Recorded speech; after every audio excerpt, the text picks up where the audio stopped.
Na wakubwa zangu shikamoo na wadogo hamjambo, natumai ya kwamba mmekuwa na Ijumaa njema. Karibu katika taarifa ya Mwale wa Kaka, ambapo tumekuandalia taarifa mbalimbali zilizojiri siku hii ya 16 mwezi Aprili mwaka 2021. Mtazamaji, tupate vipasho kabla hatuja kujuza kiundani. I was actually at home seated with my parents when the results were being announced. They said all the marks, the top 15. Sherehe za mabingwa wa mtihani wa KCPE za sheheni, watainiwa wakielezea azma yao ya siku za usoni. As soon as I got to the DPP's office as DPP, I dispersed my authority. Zoezi la kumtafuta jaji mkuu laendelea kwa siku ya 5 hii leo. Alikuwa anatorokea huko, na hiyo duru yenye nilikuwa nasikia walikuwa wanamfuata. Kijana mmoja amdunga mamake wa kambo kwa kisu hadi kifo kisha kujisalimisha kwa polisi.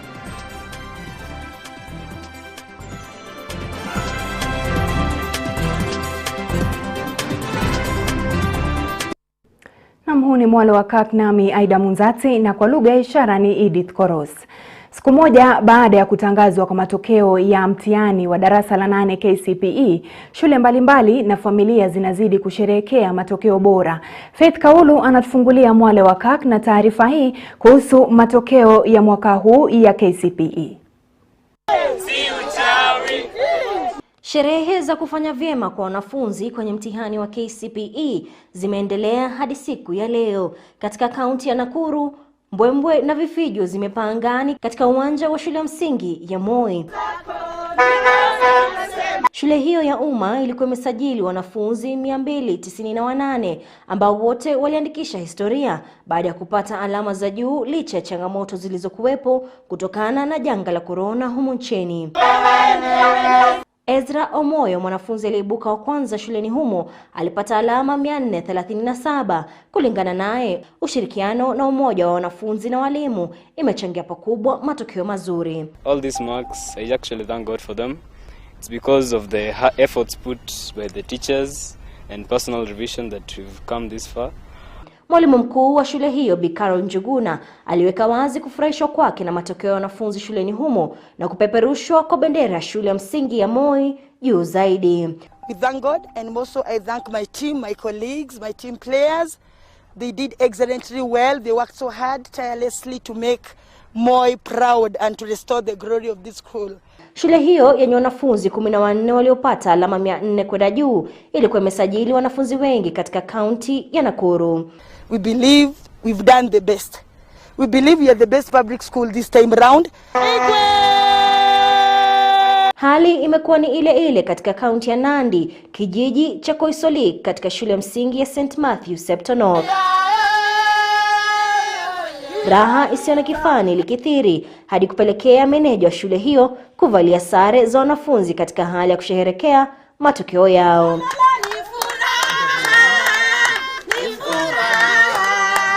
Wazazi, walimu pamoja na wanafunzi wengine walikusanyika kusherehekea matokeo yao mema. Sana kupata alama kama hizi. Ningependa kuwashukuru walimu na wazazi na hata matron. Mwanafunzi wa kwanza shuleni humo, Lauren Tarus, alipata alama 431 na kushikilia nafasi ya 6 kote nchini na nafasi ya kwanza mkoa wa Bonde la Ufa. And I'm so happy for the way actually our boys and girls have performed. So as a manager of the school, I'm so grateful, I'm thankful to God because of giving us actually those impressive results. Kwenye matokeo mwaka huu, muonekano ni kwamba wanafunzi wa shule za umma walipata matokeo bora ikilinganishwa na wale wa shule za kibinafsi, huku wanafunzi wengi bora nchini wakitoka kwenye shule za umma. Katika kaunti ya Murang'a, shule msingi ya Vidhu ilikuwa na wanafunzi 24 waliopata zaidi ya alama 400, huku shule ya msingi ya Technology ikiwa na wanafunzi 6 waliopata zaidi ya alama 400, wanafunzi 35 wakipata kati ya alama 380 hadi 400. Let me say the results are good. I cannot complain. And then the parents have really supported us on this.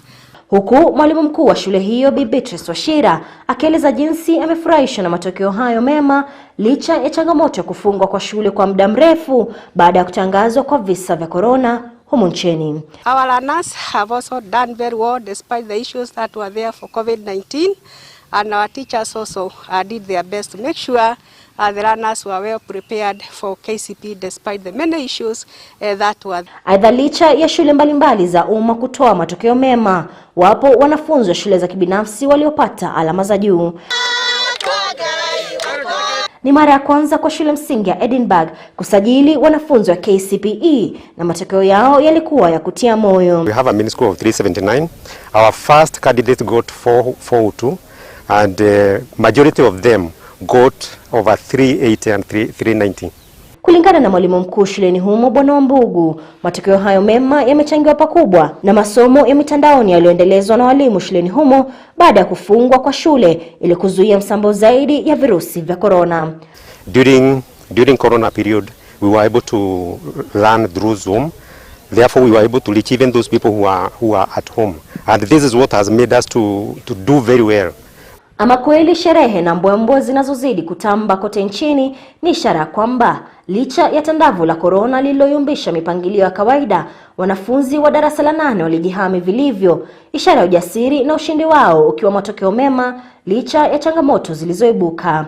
Nikiripotia runinga ya Kirk, jina langu ni Faith Kaulu.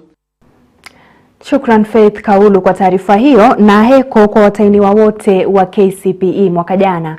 Na shule za kibinafsi za msingi zimezishinda shule za msingi za umma katika matokeo ya mtihani wa KCPE katika kaunti ya West Pokot. Kinyume na baadhi ya kaunti humu nchini, katika kaunti ya West Pokot mwanafunzi wa kwanza alitoka katika shule ya kibinafsi akifuatwa na wengine kutoka kitengo hicho hicho cha shule za msingi.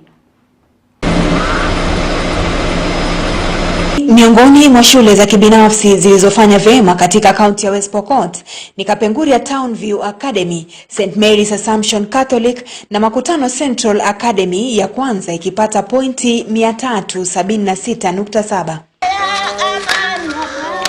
Mayar Deng Ariech kutoka St Mary's Catholic akiwa mwanafunzi bora katika kaunti hii ya West Pokot kwa kujizolea alama 410.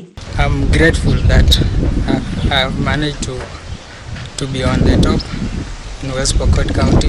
Shule ya kibinafsi ya Kapenguria ikijivunia kwa kuwa na mwanafunzi bora wa pili kaunti hiyo akiwa na alama 409. I used to work hard, waking up early and concentrating more in class. Wanafunzi hawa walitoa ushauri kwa wanafunzi walio nyuma na kuwashukuru walimu pamoja na wazazi kwa kuwashika mkono na kuchangia kwao kupata matokeo bora ikizingatiwa changamoto za COVID-19. Na wapongeza sana wanafunzi waliofanya mtihani mwaka huu, na pia nawashukuru sana walimu wangu kwa bidii na pia ushirikiano ya wazazi. Ilikuwa siku iliyojawa na furaha, walimu pamoja na wazazi wakionyeshwa kuridhishwa na matokeo yao. Ningependa kuhimiza wale wanafunzi wengine waweze kutia bidii katika masomo yao. Hakuna kitu ambayo ni ngumu katika masomo. Bora uwe discipline na uweke bidii, utafaulu. Tulipitia changamoto kiasi haswa sana wakati wa COVID, lakini Mungu alitujali na akatufikisha mahali alitufikisha. Wengi wa wanafunzi kutoka kaunti hii wamefanya vema, na kama alivyosema Waziri wa Elimu Profesa George Magoha, kila mmoja atapata fursa ya kujiunga na shule ya upili.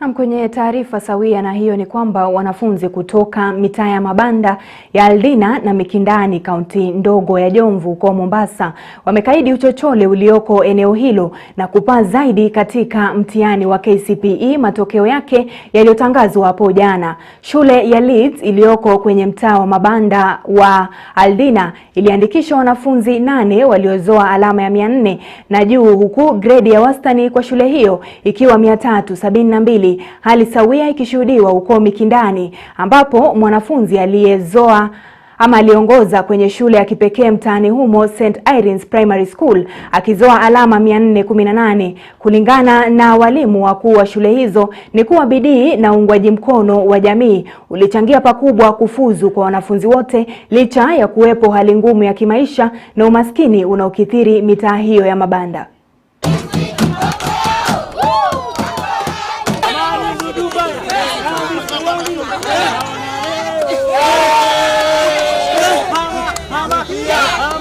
Wazazi waliweza kushirikiana nasi, kwa hivyo mimi nashukuru kwa kupata mwanafunzi wa kwanza ameweza kutoka na marks 405 405, na watoto zaidi ya 10 wameweza kupata marks 400. It was not so easy that we were used to coming to school, but when the schools were locked, it was not an easy time.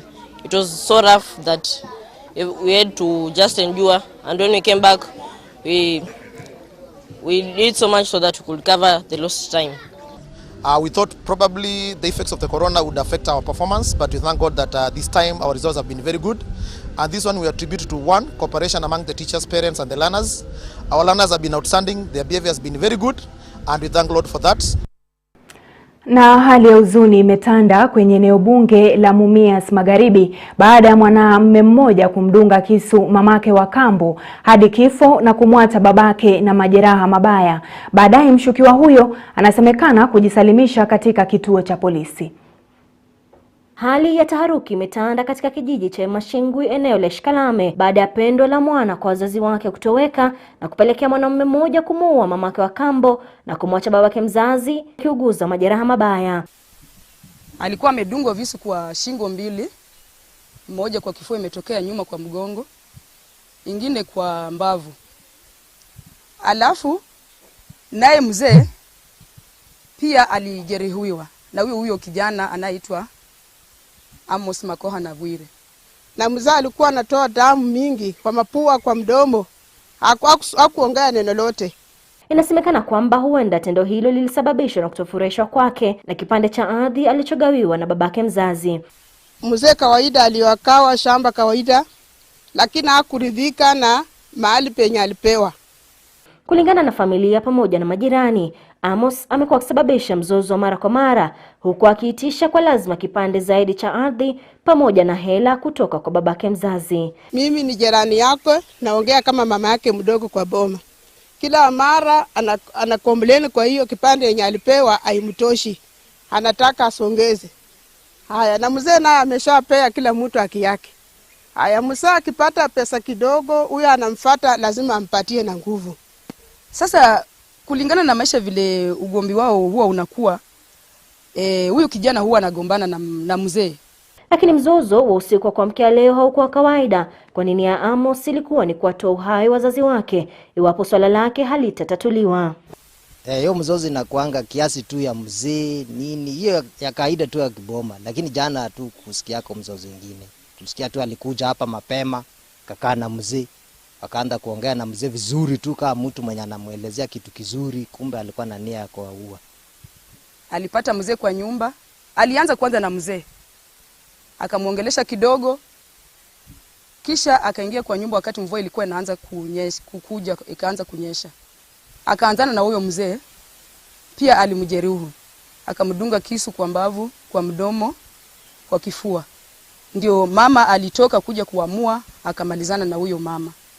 Baada ya kutenda kitendo hicho kisicho na utu, Amos alitoweka kisha baadaye kujisalimisha kwa maafisa wa polisi katika kituo cha Imanga. Jamaa na majirani sasa wametoa onyo kwa maafisa wa polisi na kuapa kumwangamiza iwapo ataachiliwa kutoka kizuizini. Sema tu kama serikali iko naweza kumtoa, sisi tummalize kwa ajili aliua dada yangu. Wamtoe tu, sisi tummalize kwa ajili mwenye ameenda ni dada yetu. Mwili wa mamake wa kambo ulipelekwa kwenye chumba cha kuhifadhia maiti cha St. Mary's, huku babake mzazi akiendelea kupokea matibabu kutoka hospitali hiyo ya St. Mary's. Nikiripotia runinga ya Kirk, jina langu ni Faith Kaulu. Na taarifa yake Faith Kaulu inatukamilishia awamu ya kwanza ya Mwale wa Kirk, lakini kwenye awamu ya pili mtazamaji, tutakujuza zaidi kuhusiana na zoezi la kumtafuta jaji mkuu hapa nchini. Usiende mbali.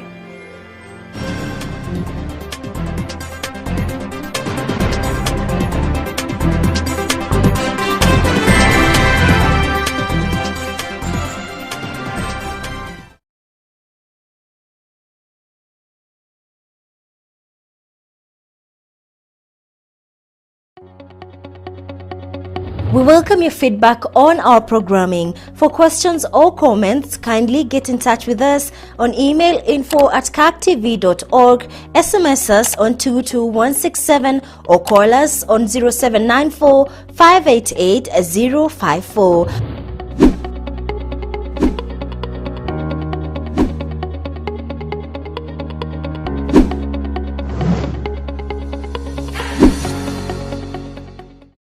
Greetings from Kirk TV. We invite you to join us for live services this Sunday, the 18th of April 2021, as we worship the Lord. Children ministers, number one calling that Jesus gave to all of us as Christians is to become witness of Christ. The children's service will come to you from PCA Karatina Parish, hosted by Reverend Peter Karuki, the Director, Children's Ministry.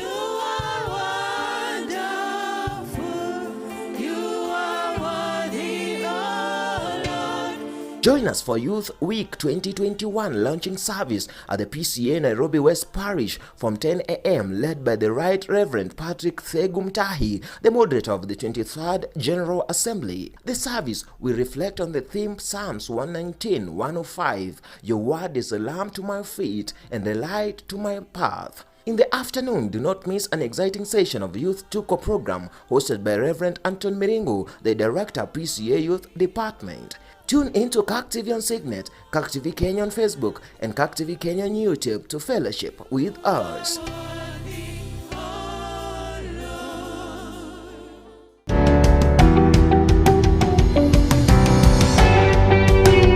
The great people on earth today are the people who pray.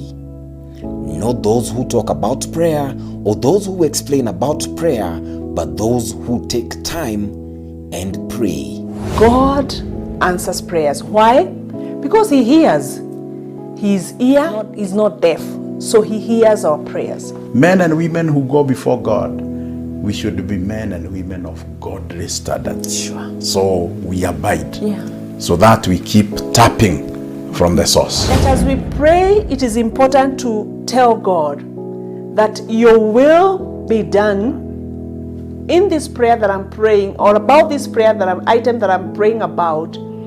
Not as I will, yes, this is my will, but let your will be done. In these changing times and seasons of uncertainty, whom do you look up to? God keeps his part. Calm rain, calm sunshine. God is still committed.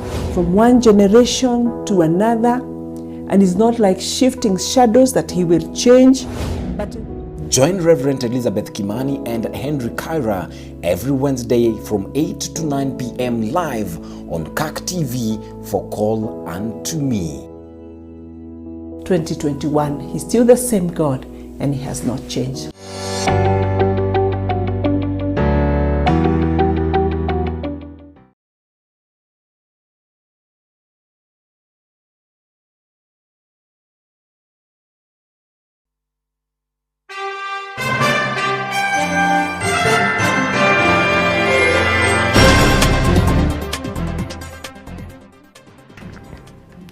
Mtazamaji, karibu katika awamu ya pili ya Mwale wa Kirk. Zoezi la kumtafuta jaji mkuu limeendelea hii leo kwa siku ya 5. Hii leo ikiwa zamu ya wakili Philip Murgor. Wakili Murgor ana tajriba ya sheria ya miaka 40 na aliwahi kuhudumu kama mkurugenzi wa mashtaka ya umma. Msasa wa kumtafuta jaji mkuu umeendelea hii leo, huku wakili Philip Murgor akihojiwa na jopo la makamishna wa JSC ili kutathmini ikiwa na uwezo wa kukalia kiti hicho kilichoachwa wazi baada ya jaji David Maraga kustaafu. For me, it's a question of winning, and it's not empire building. It's not having the big car on the block. It's not about trappings of power. Ni mahojiano yaliyojawa na majibizano haswa wakati wa naibu jaji mkuu Philomena Mwilu kumpiga msasa wakili Philip Murgor. In fact, if I left it there and I said discuss, what would senior counsel say? You know, you make it sound, Commissioner Mwale, like we are in an exam. Ukuu wa hoja ya uongozi katika kiti cha jaji mkuu kadhirika pale ambapo wakili Philip Murgor aliposema bayana kuwa kumekuwa na pengo kubwa katika ofisi ya jaji mkuu hata wakati naibu jaji mkuu Philomena Mwilu alipokuwa akihudumu kama kaimu. For this last 4, now almost 5 months, there's been a vacuum in the judiciary. It is not an opinion, it is a fact. There is no substantive Chief Justice in office. No, the question is vacuum. Has there been a vacuum? I have not done a survey to ascertain what it is that would be described as a vacuum. I will only say I go by what is current and available to me, and I go by what I have read very carefully in the memorandum of the KMJA. Ikumbukwe kuwa awali wakili Philip Murgor aliandikia tume ya JSC akitaka jaji Mwilu kuondolewa katika upigaji msasa wa kiti hicho, akidai anaweza kuwa na upendeleo kwa mgombea Fred Ngatia. So I wouldn't want to pass any judgment on your performance as acting Chief Justice for the last 4 months. Philip Murgor ambaye aliwahi kuhudumu kama mkurugenzi wa mashtaka ya umma alisema kuwa kulishuhudiwa changamoto kadhaa katika uongozi wa jaji David Maraga na ana imani atafanya vema iwapo atakuwa jaji mkuu. My solution, if I were honored to be appointed the Chief Justice, is to be a Chief Justice who, to use another description for leadership, a walk around leadership. Wakati huo wakili Murgor alitakiwa kujibu na kuwasilisha majibu ya namna atakavyotoa uamuzi katika kesi mbalimbali wapo atakuwa jaji mkuu. Those who attempt to judge people should always know that others judge them, so it should be more professional than that.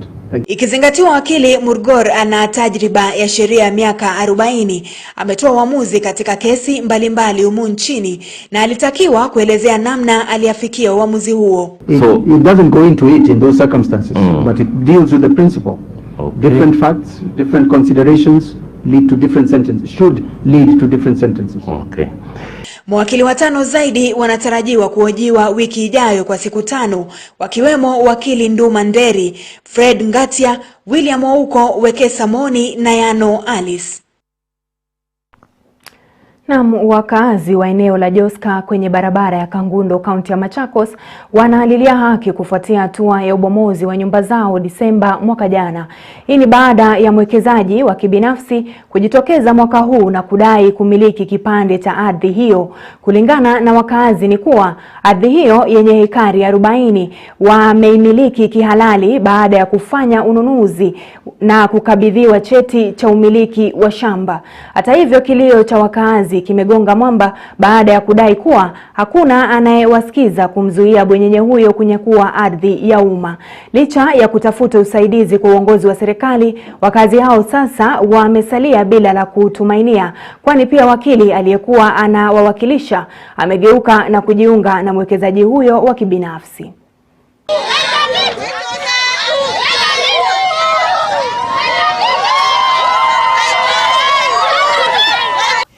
President wetu na Farida Karonei watusaidie huku kwa kesi. Kuna shida mingi sana kule Machakos, kuna shida mingi sana sababu hatuelewi. Sasa hii kuna corona na huyo mtu anaambiwa ati sisi tunaambiwa kuna corona, lakini huyo mtu anapenya hata kama kuna corona na anaenda anakuja na mapolisi waadhiriwa na wanakuja wanatuagushia shamba. Sasa sisi kilio changu pamoja na wenzangu hapa ni turudishiwe shamba zetu, na hizi nyumba aliagusha hapa akuja aagusha nyumba zingine, sio kuagusha kwa kudemolish, ajege nyumba zingine tukae na mimi niendelee na biashara zangu za kusomesha watoto. Tunaofia hivi kwamba huyu mtu alikuja kutupomolea, kuna ile njama amepanga sababu hajaishikwa. na hatuwezi jua ameungana na mkoa gani, ni njia gani, hatuwezi jua. Hiyo ni ishara ya kuonesha hii Kenya wanyonge hawana haki. Tuko na president mwenye tulikuwa tumeamkia asubuhi na mapema tukiimba miaka 10 tena. Lakini saa hii mkiangalia hii miaka 10, tunaenda miaka 10 ama tunaenda kukufa kwa sababu corona. Tunakaa hivi watu wote kijiji mzima, watu 60 hawana mahali pa kukaa. Na mtazamaji, shukrani za dhati kwa kuungana nami katika taarifa hizi za Mwale wa Kirk. Nimekuwa wako Aidah Munzatsi, naye Edith Koros amekupa taarifa hizi kwa lugha ya ishara. Ungana nami tena Alhamisi ijayo. Alamsiki.